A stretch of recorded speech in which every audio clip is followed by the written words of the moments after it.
Hey guys, it's John and Shannon from That DIY Couple. It's been a minute. We have not really been regularly filming YouTube updates for like 3 years. A while, yeah. It's been a while. Since Ellie was born, I would say. Right.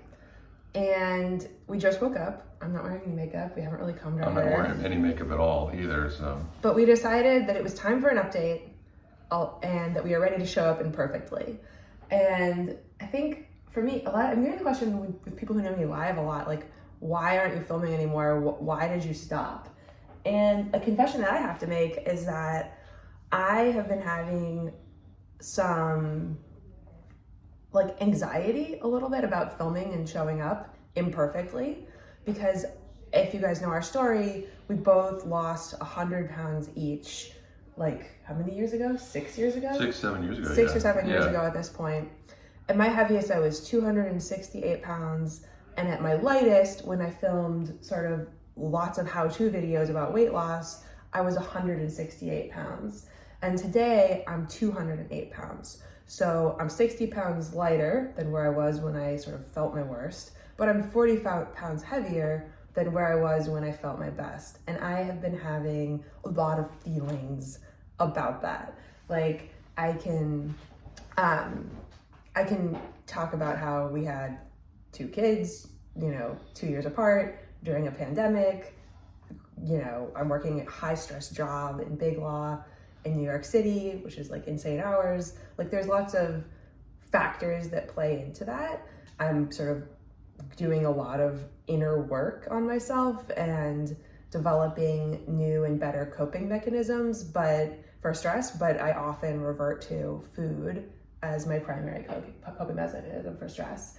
And so I have all these feelings about why would I keep making content? Like, why do people would anyone still want to hear from me if I'm not showing up in my body where I sort of feel and look my best? And I feel like that's like a thing that a lot of women suffer from this idea that if I don't look perfect, I'm not worthy of the spotlight. I'm not worthy of attention. And it dawned on me the other day that I watched my mom and my friends' moms stay out of the Christmas picture, stay out of, the camera view, etc., because they weren't happy with the way that they looked. And they wanted to lose 20, 30 pounds before they were willing to show up publicly in my sort of antecedent to social media, which in my family was the Christmas picture.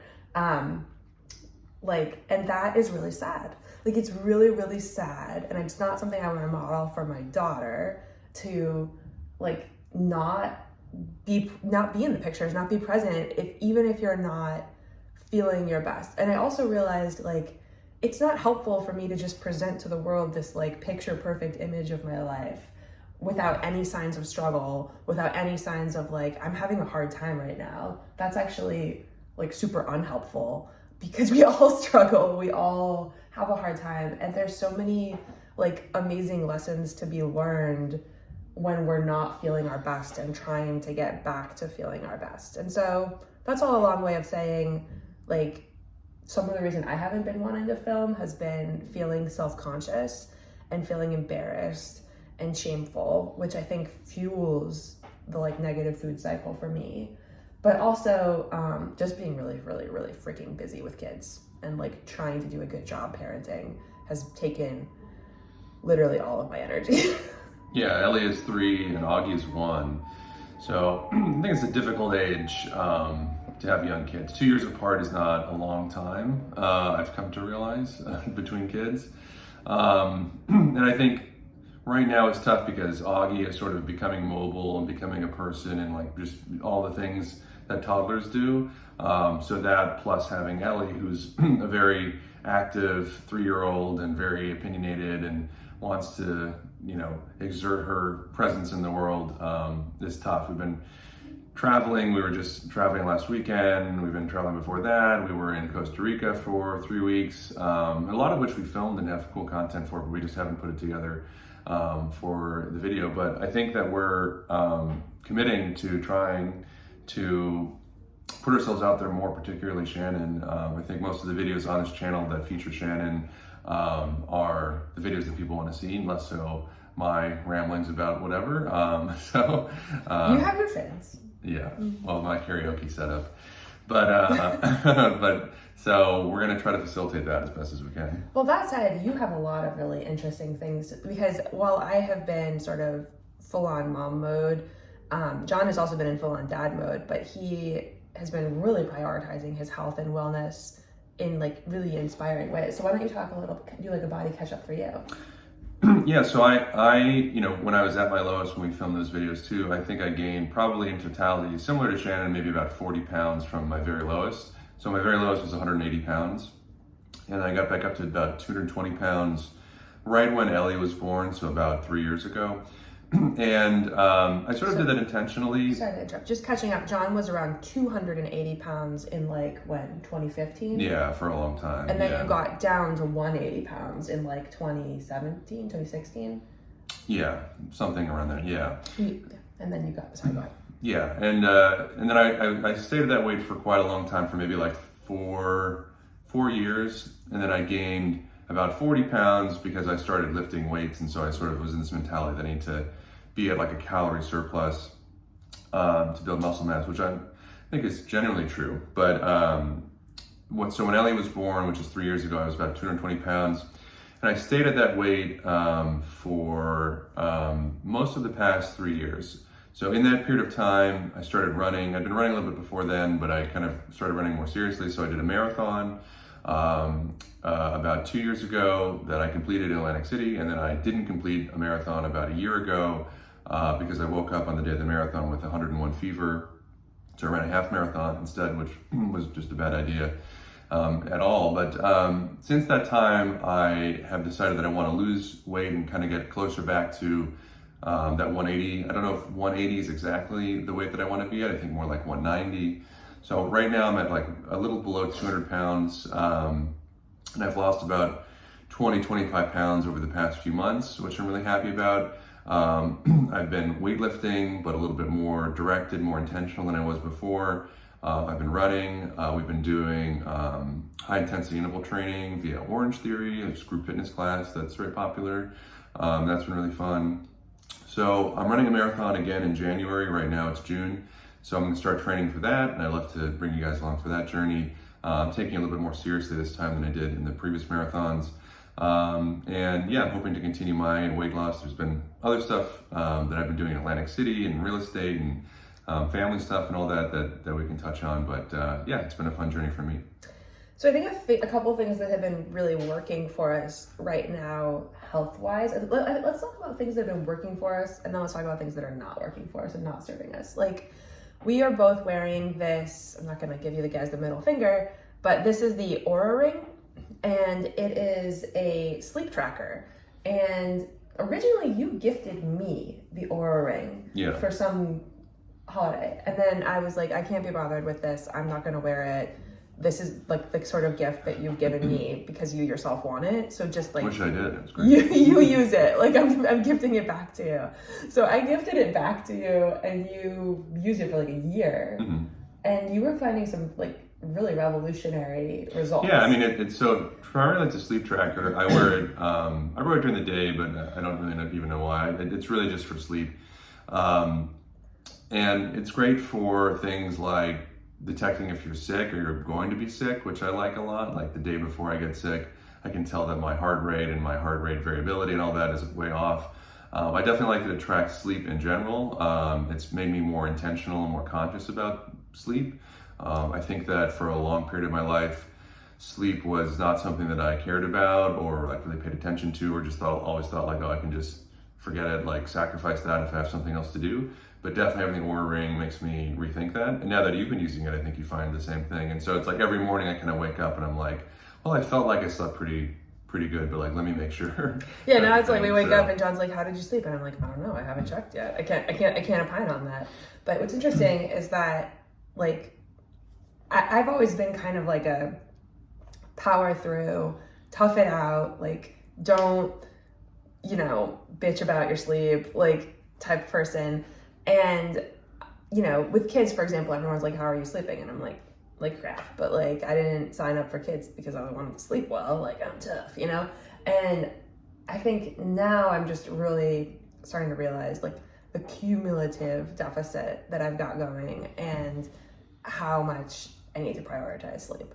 But for example, this morning was the first time in like, I think ever, that I woke up and my Oura Ring gave me a crown, which is like, I got the best sleep last night that I've, I think, ever gotten. And it was also, it happened to be the morning that I woke up and was like, you know, as soon as our childcare started at 8, to John, like, hey, do you have, you know, 10 minutes to film an update with me? Like, I think I can do it today.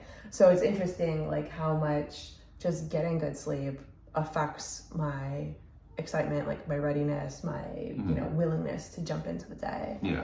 I have an Apple Watch that Shannon has too, but doesn't use quite as religiously as I do. But I really like this I like it just for productivity. Like I like being able to look at notifications on my watch.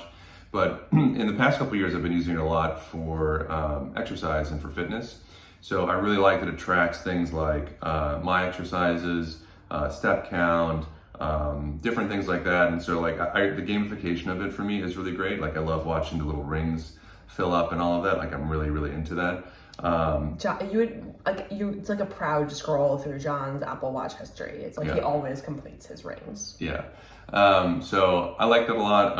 I track all my workouts through my Apple Watch. I have the Series 7. I had the Series 3 before, but I like it a lot. I don't wear it to sleep because I have this, but this can do sleep tracking, I guess. I've just never used it for that. So I really like this for fitness. I think, you know, whenever I go on a run, I put on the timer, whatever else. So yeah, that's been great. And then the last thing that we have, which we got recently, is this. It's a continuous glucose monitor.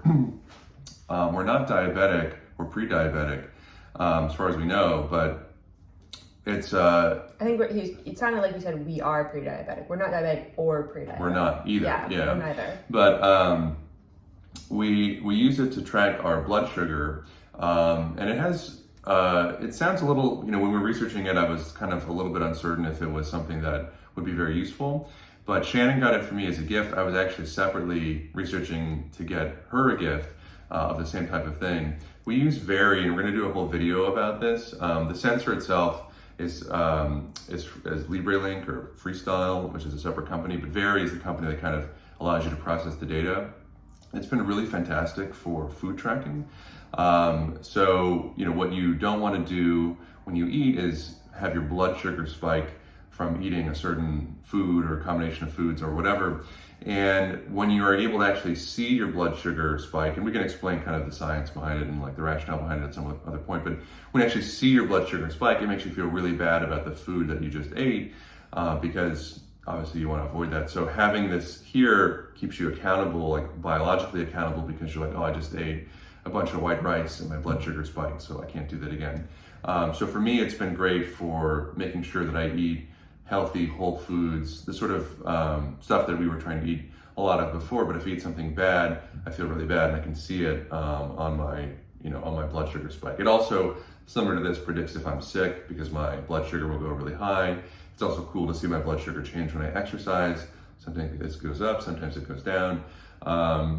There's also some gamification stuff with the app too, about seeing like how stable can you get your blood sugar, you know, how long can you extend your, you know, metabolic lifespan by eating correctly and by keeping your blood sugar in check.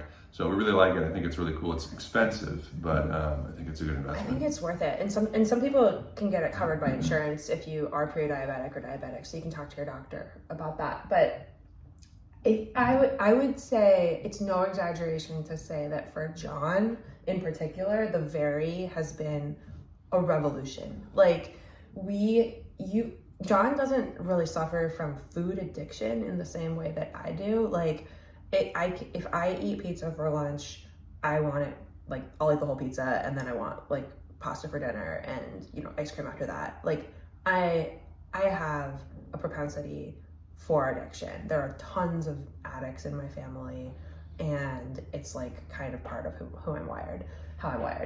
John can eat like a pizza for lunch, and you might, like, you're on the scale, like you'll have probably more than one piece, but you can reset later on in the day and get back on track. So for a long time, John was eating like generally healthy. Like you're eating like basically, vegetarian, occasional fish, but you would also still indulge in like your favorite foods. And your favorite foods are like a Hershey's chocolate bar, like a Crunch bar, like when you're like, and it was definitely like the sort of thing where you will stress eat it too, but not like, I would find like a Crunch wrapper in the car, like when he had a stressful day. You would, have the pizza at the party. You were not vigilant about sugar and flour and still able to maintain like just a little bit above where you wanted to be weight-wise. So like not super heavy, not super thin, but like slightly above your goal. But so I was really focused on getting John to eliminate sugar and flour, not so much for the food addiction piece, but for the like metabolic health and, life, like just because of inflammation. And he has a propensity for, he has a family history of, some really kind of scary dementias and things like that. And dementia, Alzheimer's, those types of diseases are considered type 3 diabetes, right? Like, so one of the biggest things he can do to care for himself is to eliminate, in particular, processed sugar, which had been super hard for you. But somehow getting the very was like, I was shocked at how much of a game changer it was for you, because you could, like, what you do is you take your phone and you scan it, like after you enter your food and then you scan it after a meal, and it just shows you in graphical form, like, whoa, your blood sugar shot to the roof, and then it crashed after you ate this thing. And which is what you want to avoid. Which is what you want to avoid, because that's not great for metabolic health. And it's been so cool to watch you commit to cleaning up those processed sugars, cleaning up those processed flours. And what's been so awesome is that John's metabolic health span, which shows you on the app, like, how much longer you're projected to live than the average person, went from being, I think, a +1 to being a +5 years. Like, in the course of the last 6 months, he has so dramatically overhauled his food and diet and exercise that it's projecting that he will live an additional 4 years as a result of those changes if he keeps them up. Yeah, and I think like my time in like the sort of ideal range, which is between 70 and 120, I think it's milligrams per whatever the measurement is, but that's a common, US measurement is like 99%. The only time I ever go above or below is when I'm exercising, like not due to food. So that's really good too. You want to keep that as close to 100% as possible. So I like never go above that range from eating. The only time I ever go above is like really, really vigorous exercise, which is good because that helps your insulin sensitivity in the future. So like you can go above from exercise, but eating is bad. So it's been a long time since I ever ate something that spiked me above that threshold range, which is really good. So in terms of what's not serving us, what's not working, I can talk about that because I've got a laundry list of things that are not serving me right now. So I haven't really been eating very much sugar or flour. I have occasionally like binged on both in moments of stress. And I'm really finding that as I peel away my other, like addiction is a multifaceted beast. So I'm not just a food addict, I'm a social media addict. I have lots of process addictions. I have love addiction, which is where like, someone pays you a tiny little bit of attention and then you're like fantasizing about someone else, like, which is insane. And it's something that I have done a lot of therapy with, and we're at like an amazing place in terms of like me being able to be honest and open with you about that. Like, and that has been just a revolution for our relationship, and I'm happy to talk more about it. But like, I always knew growing up that I needed to avoid drugs and alcohol because like more likely than not, I would really, really like those things, and I would have like a really strong addictive propensity just based on my family history. For a little bit of context, my brother is a homeless heroin addict. My two of my first cousins have died as a result of drugs, and as did their mom, my aunt. And many people in my life struggle with alcohol, with food, with sex, with love addiction, with all these like things, because I am the end product of like many generations of intergenerational trauma and poor coping mechanisms and zero therapy and lots of people reaching for a dopamine fix to like feel better about their life situation. So I'm working through all of that for the first time in my life, and it's been glorious. But at the same time, addiction is a multifaceted like beast. It's like whack-a-mole, right? And so when I get, you know, the love addiction, the social media addiction, the whatever, like video games, even like interior design, home decorating, like I can get hooked on stuff where I just can't stop thinking about it. When I get those things under control, oftentimes I see the food springs up and gets out of control. And so I'm struggling right now to get what I would describe as sober in all aspects of the things that make me feel like dysregulated and make me feel out of balance. And so some things that are not like, I'm not really eating sugar and flour, but I'm eating too much of the quote unquote good foods too often. And I think that's what's kept me, you know, like after Ellie, I kind of lost the baby weight pretty quickly, but after Augie, it's been now 13 months and I just haven't and so I'm eating like, you know, mostly like I also started eating meat more during the pregnancy with Augie, and I convinced myself that I needed it. I wasn't eating chicken, but I was eating like steak sometimes, more seafood, more shrimp, and I convinced myself that I needed this because I have like an iron deficiency, and I like was craving it during my pregnancy, and that may be the case, but I feel like that I just don't feel as good when I'm eating meat. I feel so much better when I'm eating plant-based. John is gonna bounce. I'm gonna keep filming. He's got a meeting with his personal trainer. But I don't feel as good when I'm eating when I'm eating you know, tons of animal products. And so that's something that I think is not serving me, and I'm looking to pivot more back to plant-based eating. And I think I'm gonna leave a little bit of salmon and maybe like once a month for the iron piece, eat, you know, like a steak, just because I'm not 1,000% sure that like 100% plant-based is the exact way to go for me. But I definitely want to pivot more towards the primarily plant-focused diet.